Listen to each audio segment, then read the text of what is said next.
안녕하세요. 평택대학교에서 한국사 이해를 가르치고 있는 조청현입니다.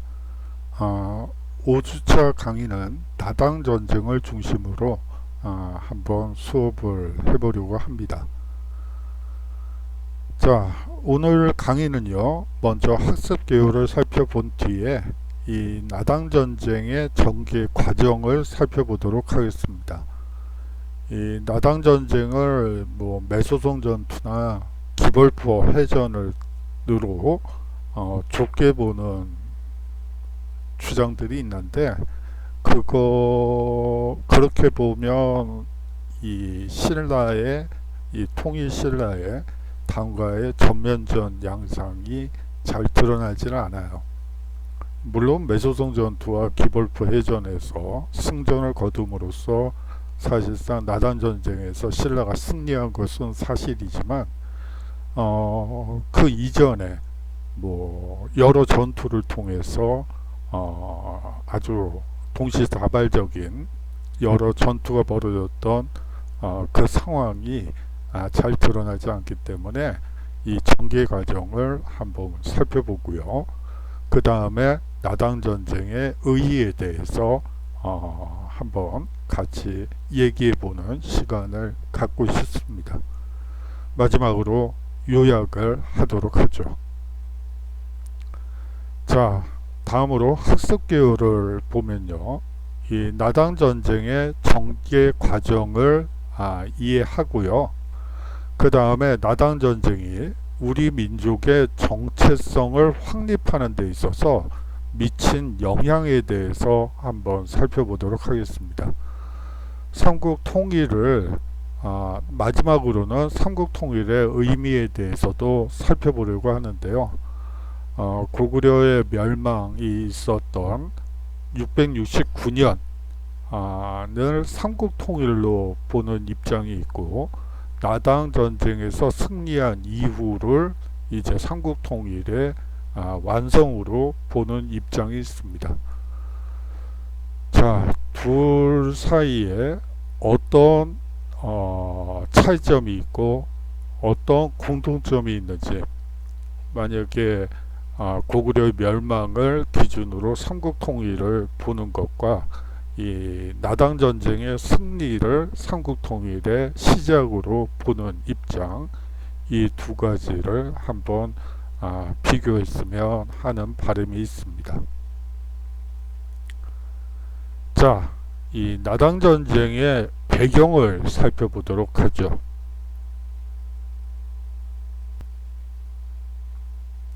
백제와 고구려를 멸망시킨 후에 당은 한반도 전체를 지배하려는 야욕을 거침없이 드러냈습니다. 백제의 옛 땅에는 웅진 도독부를 설치했죠. 그리고 고구려의 옛 땅에는 안동 도호부를 설치했습니다. 신라 땅에는요, 계림 도호부를 설치했죠. 다시 말해서 이 백제, 고구려, 신라가 모두 당에 복속된 국가임을 의미하는 그러한 도호부를 설치하게 됩니다. 더구나 통일전쟁기 나당 동맹군의 작전 전개에서 당에 의한 이 군령권 침해가 위험 수위에 다다라 신라 왕과 군부의 반발이 거세였을 것으로 보이는 면도 있습니다. 이 크게 두 가지를 얘기하고 싶어요.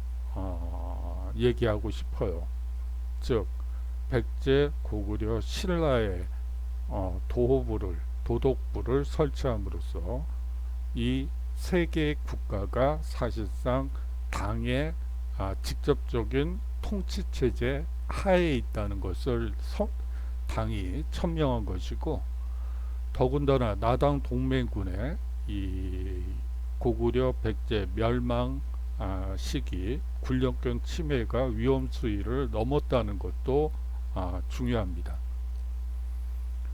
신라와 당나라 간에 긴장이 고조된 직접적인 이유는 전략 요충지인 이 강원도 현재의 안병군에 있는 사실상 비열홀이라는 지역을 두고 벌어진 신경전이었습니다.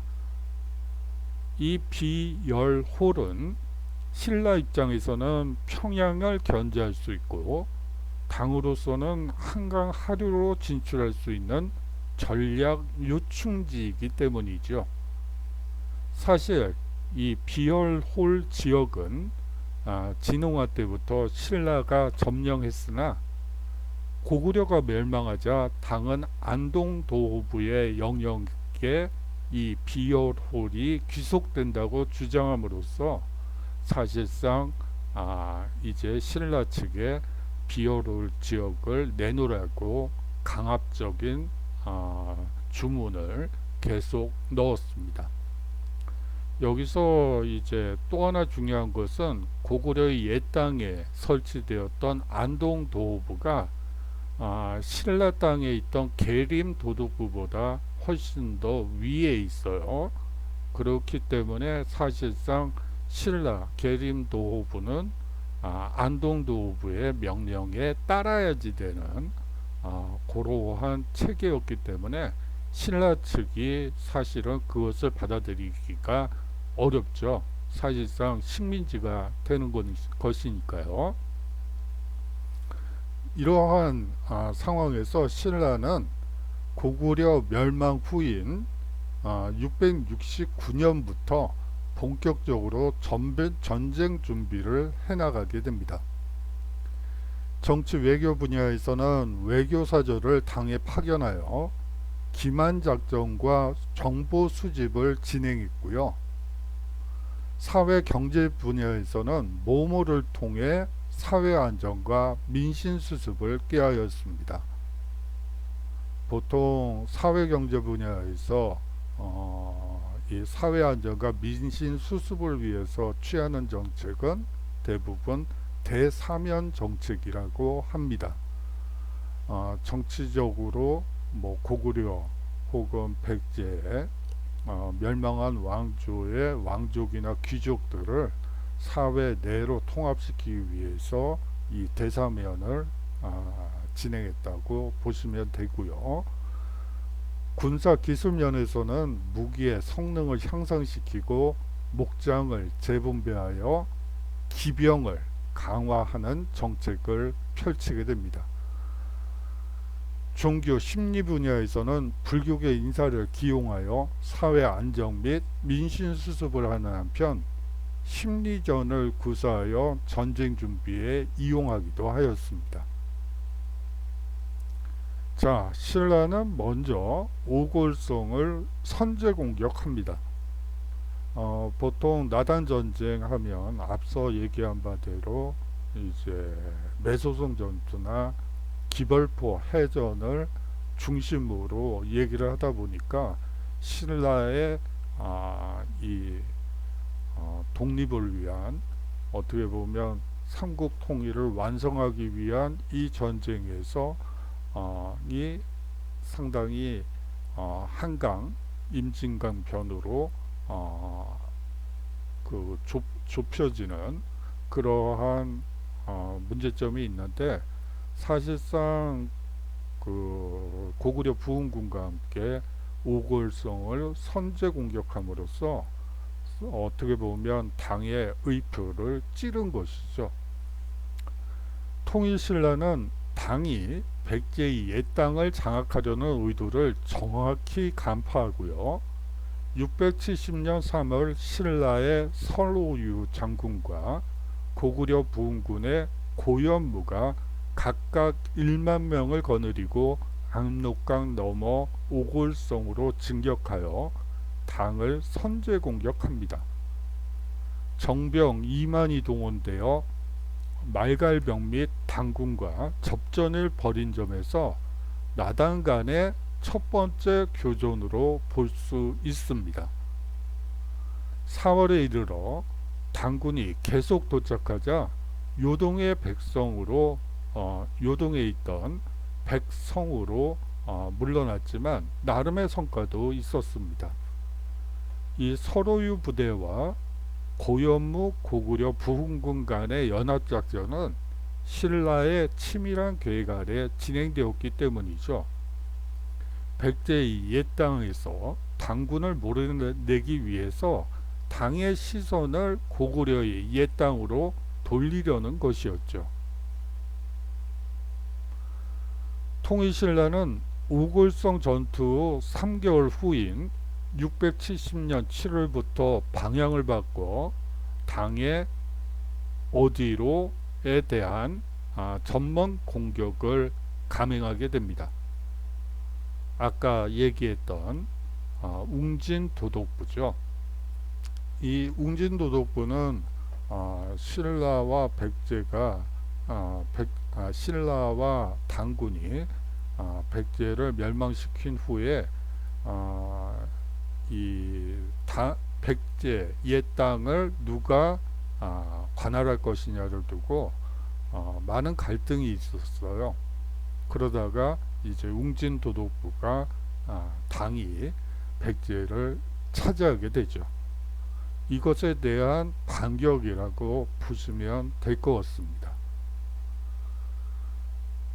80여 개 성을 한꺼번에 점령한 것으로 보아 이 신라가 사전에 치밀하게 준비한 공격으로 보입니다. 이에 당은 어디에 웅진도독부에 구원군을 파견하여 671년 6월 부여 인근에서 벌어진 무슨 전투죠? 석성 전투에서 신라 장수 죽지는 대승을 거둬 당군 3,500명을 죽이는 전과를 거두게 되죠. 당시 서린기가 신라를 나무라는 글을 보내자 문무왕은 당이 선왕인 태종 무열왕에게 고구려를 멸한 뒤 평양 이남의 땅을 신라에 주기로 한 약속을 상기시키며 백제 옛 땅 수복 전쟁의 정당성을 주장하기도 했습니다. 문무왕은 군사적으로 당군과 싸우면서도 한편으로는 사신을 보내 무마하는 양면 작전을 구사하기도 했죠. 마침내 앞서 얘기했던 석성전투 1개월 후 사비성을 함락시켜 신라가 백제 옛 땅에 소부리주를 설치하고 당군을 백제 땅에서 완전히 몰아냄으로써 백제 옛 땅에 대한 수복 전쟁은 성공하게 됩니다.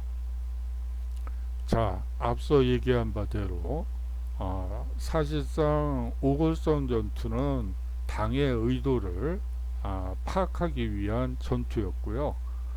그리고 시선을 이제 압록강 이북으로 그 당의 시선을 돌리려는 한 작전의 일환이었고, 이 목적은 사실상 백제 옛 땅을 수복하는 전쟁이었다라고 보는 것이 맞을 것 같아요.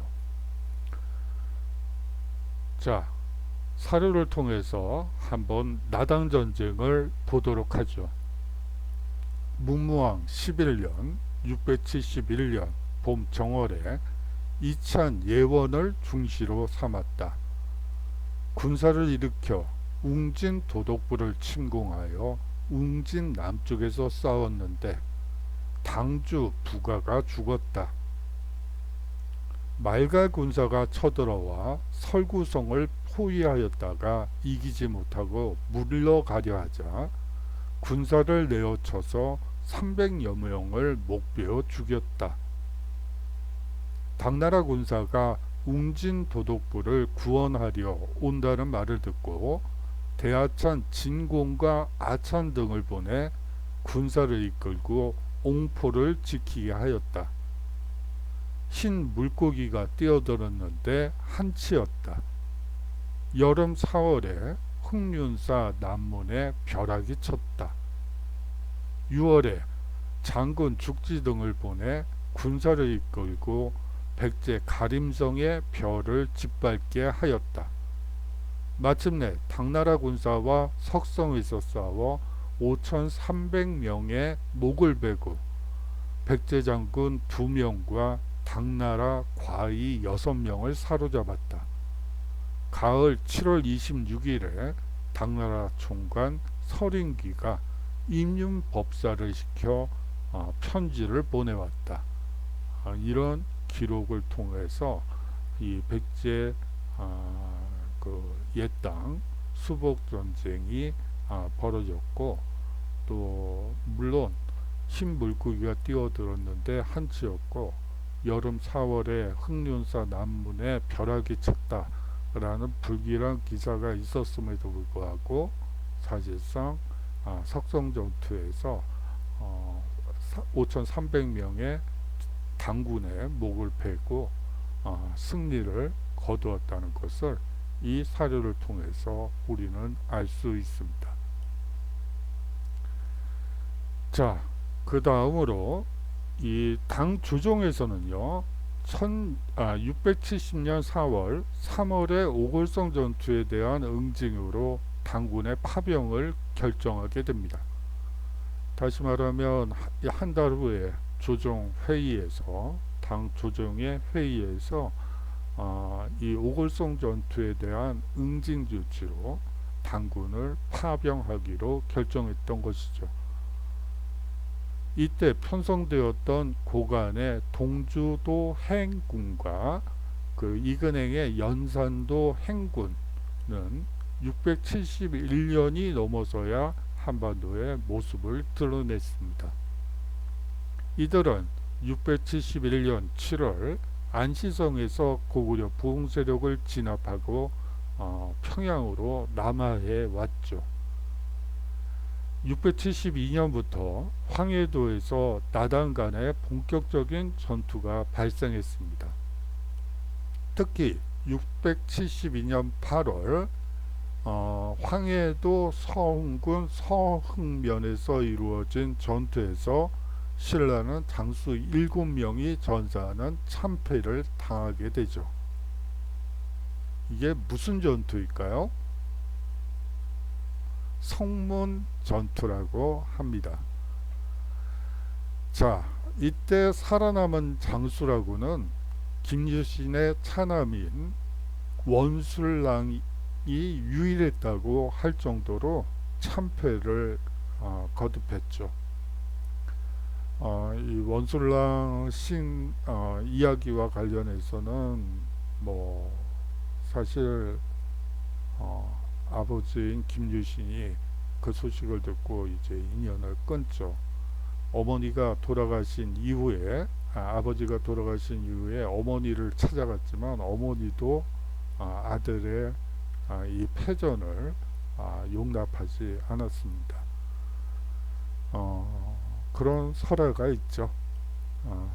이에 신라는 당에 사제사를 파견하는 한편 전국적으로 대규모 축성 작업을 단행하게 됩니다. 신라는 전략을 공세에서 방어로 전환하게 되었죠. 황해도 공방전을 거치면서 신라의 방어선은 대동강 전선에서 남하여 673년 무렵에는 어느 선까지 밀리게 됩니다. 임진강선까지 밀리게 되죠. 672년 이후 당은 대군을 동원해 본격적인 침략을 개시하게 됩니다. 673년 문무왕은 이에 대비하여 구신라 영역에 다수의 성을 쌓고 대하찬, 철천 등을 보내 병선 100척을 거느리고 서해를 지키게 하는 한편 백제 멸망 후에 폐지했던 모를 부활시킵니다. 백제 멸망 이후에 폐지시켰던 수병, 지금식으로 하자면 해군이 되겠죠. 해군을 부활하게 됩니다. 한편 신라인으로서 당과 내통한 자에 대한 처벌도 과감히 단행하게 되죠. 한성주 총관, 수세, 한선 도독, 박도유, 아찬, 대토 등을 척결하게 됩니다. 이는 당과의 전면전을 놨던 비상시국에서 강화된 왕권을 배경으로 가능한 일이었죠. 자, 한번 이 시기에 그 사료를 한번 보도록 하죠. 문무왕 13년 9월에 여러 성을 쌓았다. 왕이 대하찬, 철천 등을 보내 병선 100척을 거느리고 서예를 지키게 하였다. 당의 군사가 말갈 및 거란 군사와 함께 북쪽 변경을 침범하여 왔는데 무릇 9번 싸워 우리 군사가 이겨 2천여 명을 목베었고 당의 군사 중 호로와 왕봉 두 강에 빠져 죽은 자는 이루 헤아릴 수 없었다 라고 할 정도로 격전이 벌어지고 있었습니다. 문제는 이 호로와 왕봉이 어느 강인지 아직 정확하게 입증이 되지 않은 상태예요. 하지만 사실상 임진강과 한강 사이에 어떤 천변일 가능성이 높죠. 자, 이제 수군이 부활했다고 했는데요. 신라 수군의 활동과 신라군의 결전 회피로 인해 당군은 무슨 문제가 점차 대두되게 됩니다. 무슨 문제가 나타날까요? 보급 문제죠. 사실상 이 보급 문제는 원정군들이 가지는 가장 큰 애로사항 중에 하나죠. 일단 군대는 먹어야지 되죠. 일단 먹고 입고 쓰는 문제는 군에서 책임을 져야지 되는데 이 당시에는 이 보급 문제가 대두될 수밖에 없는 이유가 대부분 노량진을 해서 대부분 군비를 혹은 군에 필요한 물자를 조달을 했는데 앞서 백제 예당 전투에서 가림성에 별을 태웠다 라는 기사에서 볼 수 있는 바와 마찬가지로 이 고구려 백제 신라의 전통적인 전술은 이 당에 혹은 외적의 침입이 있을 경우 사실상 초토화시키고 벌판에 말먹이나 사람이 먹을 수 있는 것들을 모두 불태우고 성으로 들어가 농성전을 전개하게 됩니다. 이러한 농성전을 거듭하다 보면 원정군들은 이제 물자 부족 현상에 봉착하게 되고 그로 인해서 사실상 패전하는 경우가 대부분이죠. 뭐 수당과 고구려의 전쟁에서도 마찬가지 양상이 벌어지게 됩니다. 더군다나 이제 당은 해군, 수군을 이용해서 물자를 보급을 해왔는데 그 신라 수군의 활동이 활발해지면서 이 사실상 함선을 이용한 물자 보급은 점점 더 어려워지게 되었죠. 이러한 상황에서 사실상 전쟁은 송강 상태로 접어들게 됩니다. 장기간 신라 전선에 투입되었던 당군의 병력 수급 문제 등으로 인해 전선은 소강 상태로 접어들었죠. 이에 당은 고간 이근행의 4만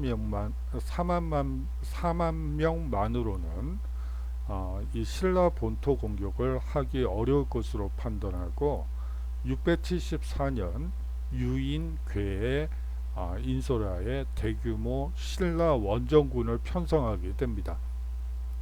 유인계는 이듬해 신라 전선에 도착하여 675년 2월 경기도 파주시 적성면, 이 전투는 이 경기도 파주시 적성면에 있던 석성에서 전투가 벌어지는데, 이 석성 전투에서 승리를 거두고 당으로 돌아갑니다. 유인계를 대신하여 이근행이 병력을 충원받은 후 한반도 경략을 담당하게 되었죠. 675년 당시 이근행 주도하에 이 매소성에 주둔하던 당군은 20만 명이라 기록되어 있습니다. 일부 학자들은 과장된 수치라며 부정하는 견해도 있지만, 기록을 그대로 믿지 않는다 하더라도 최소 10만 명 이상은 당연히 되었을 것으로 보입니다. 나당 전쟁에는 고관 이근행의 행군 병력 4만 이외에 서린기의 계림도 행군 2만, 유인궤의 계림도 대행군 4만 이상이 투입되었습니다. 여기다가 이들 병력과 안동도부 산하의 병력, 그리고 지원 부대를 모두 더하면 이 나당 전쟁에 동원된 당군은 최소 10만 명에서 많게는 20만에 이를 것으로 보입니다.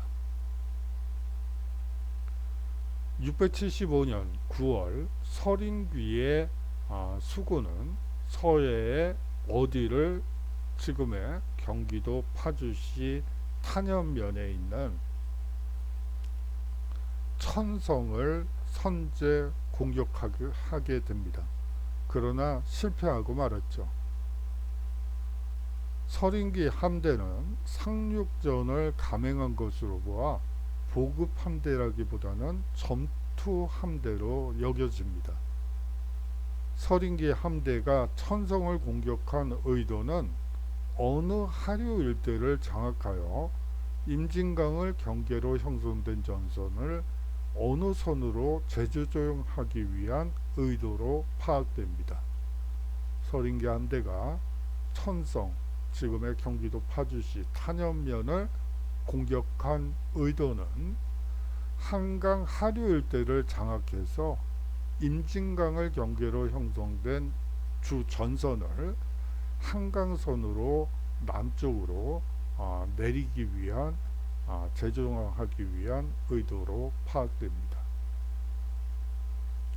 천성 전투에 이어 9월 29일에는 경기도 연천군 청산면에서 전투가 벌어지게 됩니다. 우리가 잘 알고 있는 매조성 전투가 벌어지게 됩니다. 사실상 연이어서 동시다발적으로 천성 전투와 매조성 전투가 벌어지는 것이죠. 신라군의 장수나 병력 규모는 나타나 있지 않지만 전과는 확실히 기록되어 있습니다. 신라는 이 전투에서 전마 3만 여필과 그에 상하는 병장기를 획득했다고 기록되어 있는 것이죠. 전마 3만 필이면 일단 사람 숫자가 3만이 넘는다는 거고, 거기다가 일반 보병까지 합치면 당연히 10만 이상일 것은 자명해 보입니다. 전마 3만 여필을 보유한 당군의 규모가 상당했음을 짐작할 수 있죠. 매소성 전투를 단일 전투로 인식해서도 곤란합니다. 매소성 전투를 전후해서 앞서 살펴봤던 천성 전투, 아달성 전투, 그리고 칠중성 전투, 정목성 전투, 석현성 전투 등이 동시다발적으로 일어난, 어떻게 보면 전면전이었다라고 봐도 좋을 것 같습니다. 당은 천성 전투를 벌이면서 동시에 매소성의 당군을 집결시켜 한강선을 돌파하여 통일신라의 도성인 어디로 쳐들어가려는 전술을 썼던 것이죠. 경주라고 하셔도 틀린 건 아닌데 우리가 이 시기에는 금성이라고 얘기했으니까 사료를 존중한다는 의미에서 이 신라의 도성인 금성으로 쳐들어가려는 전술을 썼습니다.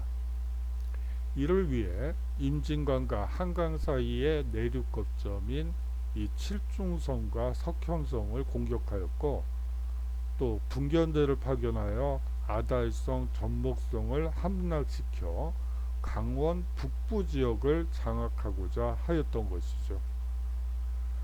매소성 전투를 전후한 일련의 군사행동들은 한반도 전체를 당의 식민지화하려는 야욕의 시발점이었습니다. 이 매소성 전투에서 신라가 성공적으로 방어를 수행함에 따라 당군은 임진강선조차 돌파하지 못했죠. 만약 이 매소성 전투와 연이은 전면전에서 신라가 패전을 했다면 아마 금성까지 아마 그냥 대대적인 공격이 이어졌을 것이고, 사실상 신라 역시 당의 말발굽발에 짓밟힐 수밖에 없었던 상황이었습니다.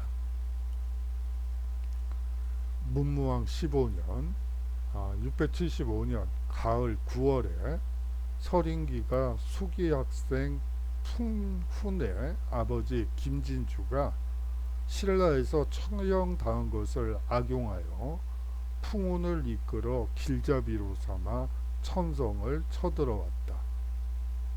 우리 장군 문훈 등이 맞아 싸워 이겨서 1400명을 목베고 병선 40척을 빼앗았으며, 서린기가 포위를 뚫고 도주함에 전마 1000피를 얻었다.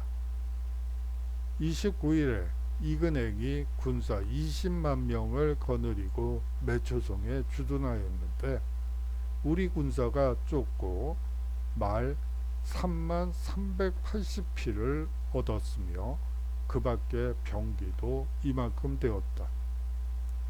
사신을 당에 보내 토산물을 바쳤다. 안북한을 따라 관과 성을 설치하고 철간성을 쌓았다.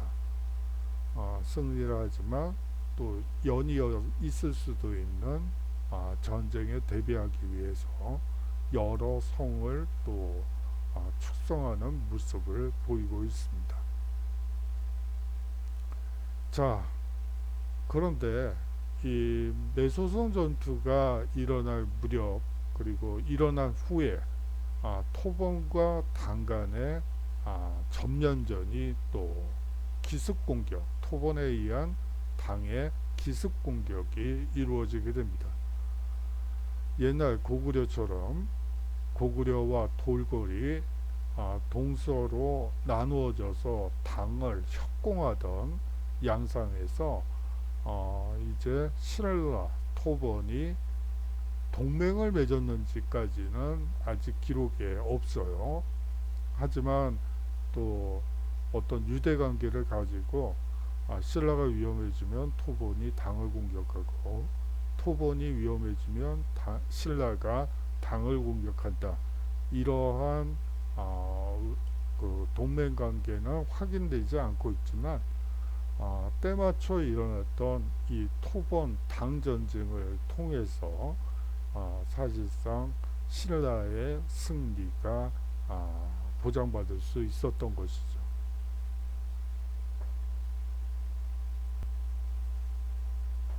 토본은 676년 윤 3월 당을 공격하여 당이 직접적인 위협에 노출되게 됩니다. 이에 당은 교탁 상태에 빠진 신라 전선을 포기하고 토본 전선에 주력할 수밖에 없었죠. 이는 토본의 기습 공격으로 보입니다. 676년 윤 3월 이전 시기에 토번의 토번의 이 도발 징후에 대한 첩보나 그에 대한 당의 대처로서 행군 편성 및 장병 등의 징병 등의 어떠한 징후도 포착되지 않고 있기 때문이죠. 이 나당 전쟁의 분수령이 되는 매소성 전투는 당의 전략이 전환되기 이전 당이 토본 전선은 교착 상태를 유지한 채 한반도를 완전히 장악하기 위해 공세를 지속하던 시기에 발생한 전투였던 것입니다. 자, 무슨 해전에 대한 얘기죠. 앞서 또 말씀을 드렸었는데요. 매수성 전투 이후 별다른 움직임이 없던 당은 676년 11월 갑자기 공국의 방향을 웅진 도독부, 신라 측으로 보자면 소부리주, 그들 입장에서 보면 웅진 도독부로 틀게 됩니다. 이것이 바로 나당 전쟁의 마지막 전장터가 되었던 바로 기벌포입니다. 지금의 충청남도 서천시 장항읍에서 벌어진 기벌포 전투였던 것이죠.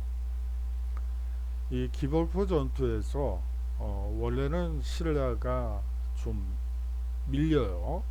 그러다가 22회에 걸친 전투를 거쳐 4천여 명의 목을 베는 전과를 올리면서 기벌포 해전도 승전하게 됩니다. 이 기벌포 전투의 발생 원인은 당군의 무슨 작전의 일환이었던 것으로 판단됩니다. 바로 이 철수 작전의 일환이 아니었을까라는 생각이 깊게 듭니다. 나당 전쟁은요, 675년 9월 매소선 전투를 고비로 당군의 패색이 짙어졌고 전선은 다시 교착 상태에 빠지기 시작했습니다. 676년 윤 3월 토본이 당으로 기습 공격해오자 당의 군사 전략이 토본을 중심으로 전환되었고 이에 따라 당군의 철수 문제가 본격적으로 당 조정에서 논의되기 시작하죠. 676년 11월 이전에 이미 당의 군사 전략이 전환되기 때문에 676년 11월에 발생한 기벌포 전투를 당군의 대규모 공세로 보기는 어렵습니다. 그럴 상황도 아니었죠. 사실상 토본과 신라를 두 나라를 적으로 두고는 당이 배견할 수가 없었던 상황이었죠. 거기다가 토본은 당에 내지 깊숙한 곳까지 들어와 있었기 때문에 그들을 물리치는 것이 더 급한 문제였다고 볼 수가 있습니다.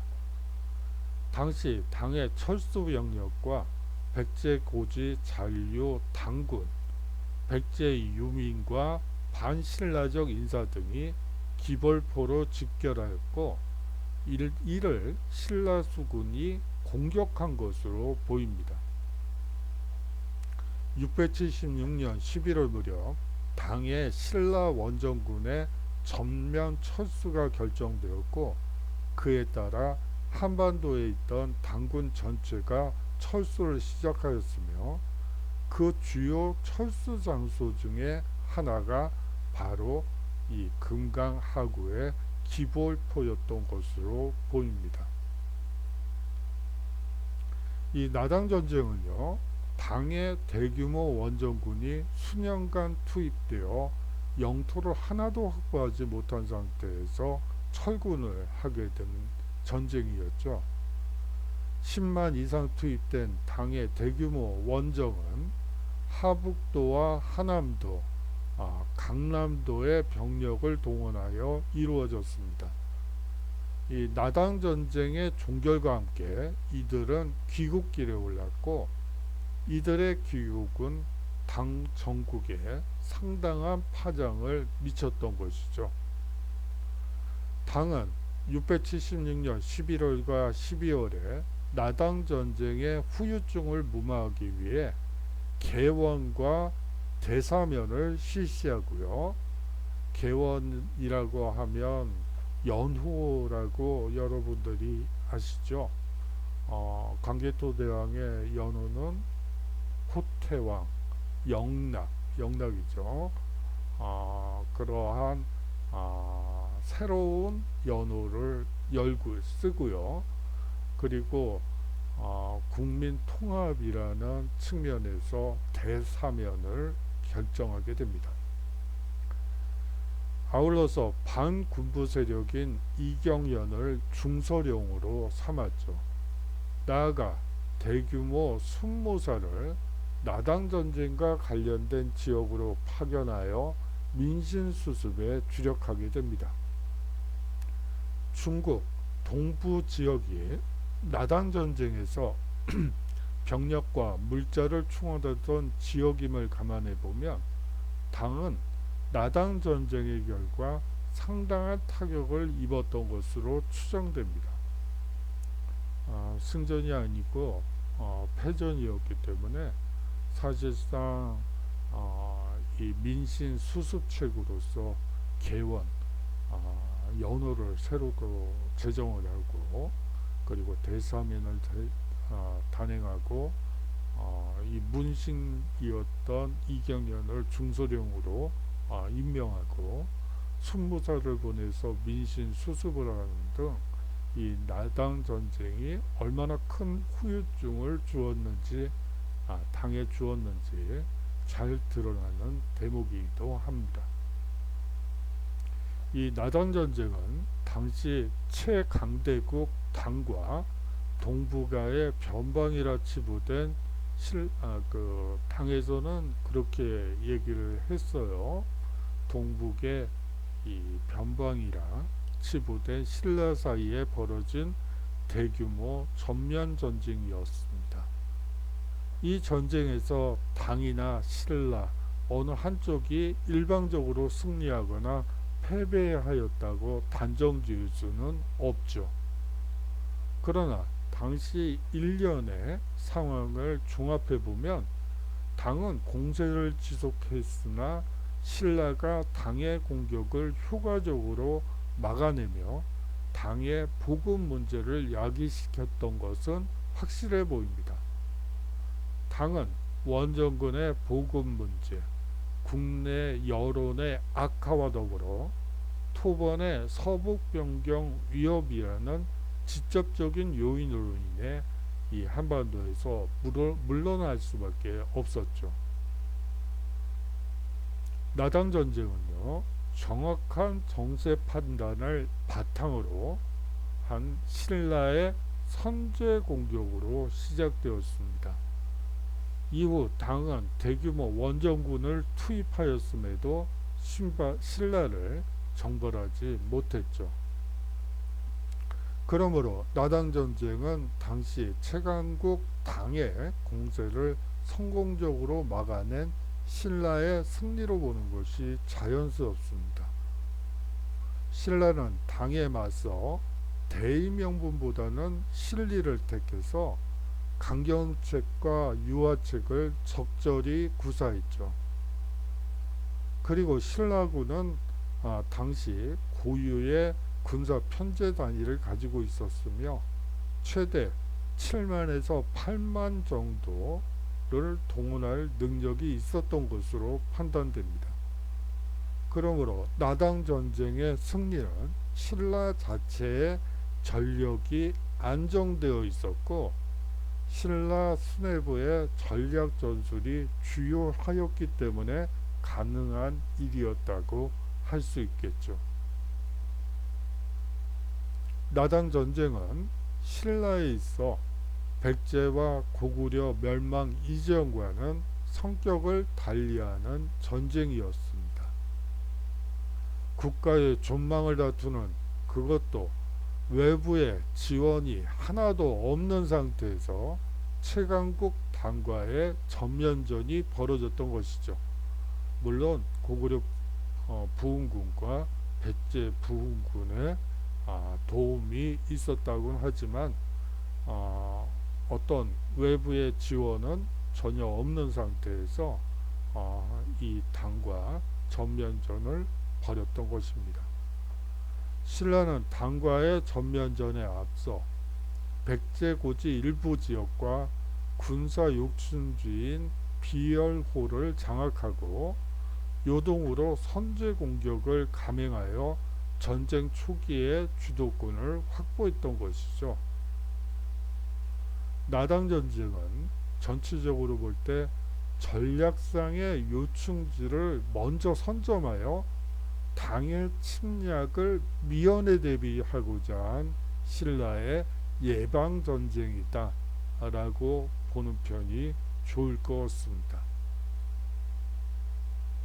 결국 신라는 7년에 걸친 당과의 장기전을 치르면서 한반도를 지켜냈습니다. 이러한 나당 전쟁의 개정과 종전은 국제 정세의 영향을 전혀 배제할 수는 없지만 앞서 토번의 당 기습 공격을 본 것처럼 이 국제 정세의 영향을 전혀 배제할 수는 없어요. 하지만 기본적으로 신라의 역량과 주도하에서 이루어진 것이라고 할 수 있겠죠. 신라는 나당 전쟁의 승리로 삼국을 통일하고 내부 정비를 거쳐 통일 신라 시기를 열 수 있었습니다.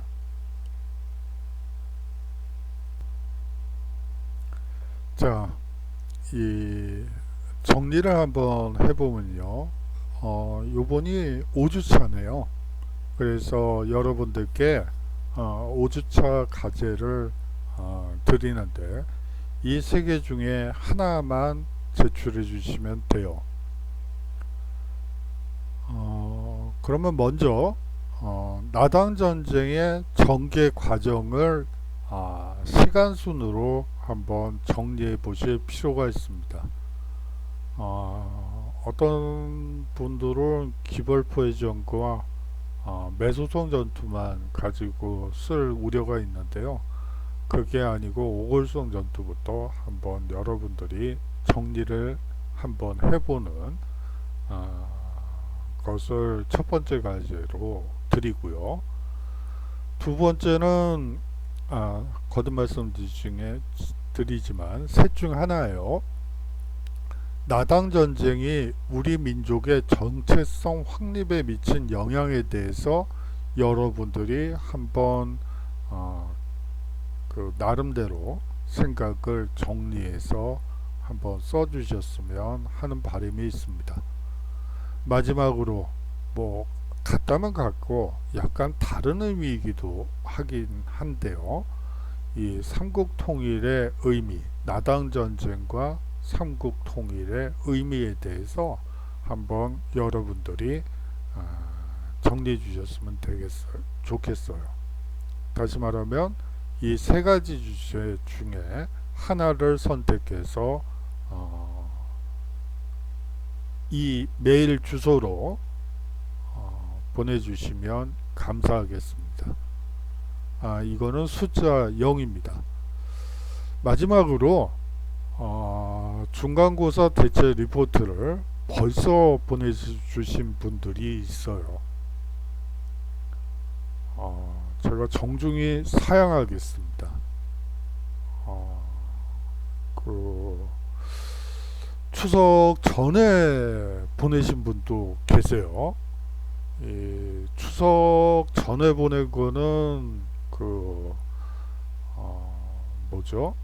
그 추석 전 선물이라고 생각하고 제가 받을 수가 없어요. 그거는 또 문제가 생겨요. 그렇기 때문에 받지 않은 것으로 사양하도록 하겠습니다.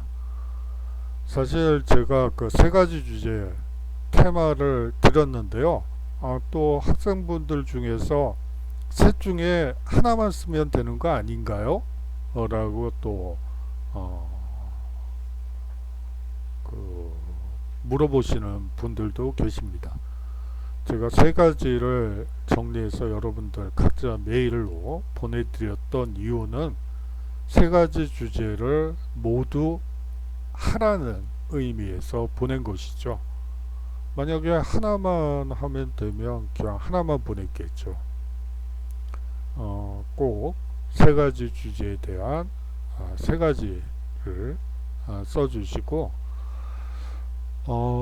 지금 이미 보내신 분들은 사실 이 과제를 냈던 이유 중에 하나는 여러분들이 글을 한번 또 계속 다듬어 보고 또 미진한 부분이 있는지 확인해 보고 또 끈질기게 추구해 보는 노력을, 그리고 또 결과적으로 어떤 생각을 최종적으로 정리해서 간단하게 쓰라는 뭐 그런 의미에서 숙제를 드린 것이죠. 그렇기 때문에 좀 기회를 또 나름대로 넉넉히 드린 이유이기도 합니다. 사실상 뭐 그냥 해버리는 거지 하는 것보다는 과제를 좀 더 심도 있게 한번 탐구해보는, 추구해보는 그런 시간이었으면 좋겠습니다. 환절기네요. 주위에서 친구들 만나보면 콜록콜록 하는 친구들이 이제 제법 되더라고요.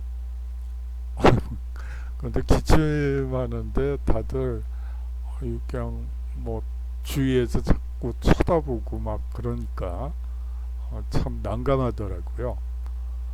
뭐 코로나는 아닌 것 같던데 뭐 환절기니까 당연히 감기에 걸리죠. 뭐 그거는 어쩔 수 없는데 여하튼 환절기에 옷 단단히 입고 다니시고요. 그 몸이 추우면 뭐 사람이 당연히 열이 나게 돼 있죠. 여하튼 불필요한 오해는 받지 않는 게 좋으니까 그냥 몸 따뜻하게 외투 든든하게 걸치시고 다니셨으면 하는 바람이 있네요. 아까 말씀드렸던 요 주차 과제는 이 셋 중에 하나, 그리고 중간고사 대체 리포트는 셋 모두 작성해서 이 메일로 보내주셨으면 합니다. 여기서 이거는 숫자 0이라는 거 반드시 말씀드릴게요. 제가 발음이 부정확한지 디메일로 또 보내신 분들이 있다고 하더라고요. 지메일입니다. 자, 그러면 장시간 수업 들어주시느라고 수고 많으셨고요. 건강한 모습으로 다음 주에 인사드렸으면 합니다. 그런데 또 이 비정상 수업이 또 2주 연장되었더군요. 뭐 하는 수 없죠. 그리고 한글날이 또 보니까 10월 9일이더라고요. 그래서 이 수업은 10월 9일날 놀지 않고 그 주 10월 9일자 주에 올려놓도록 하겠습니다. 자, 수고 많으셨고요. 다음 주에 인사드리도록 하겠습니다. 환절기예요. 든든히 입으시고 또 든든히 잡수시고 활동해 주셨으면 좋겠습니다. 수고 많으셨습니다. 안녕히 계십시오.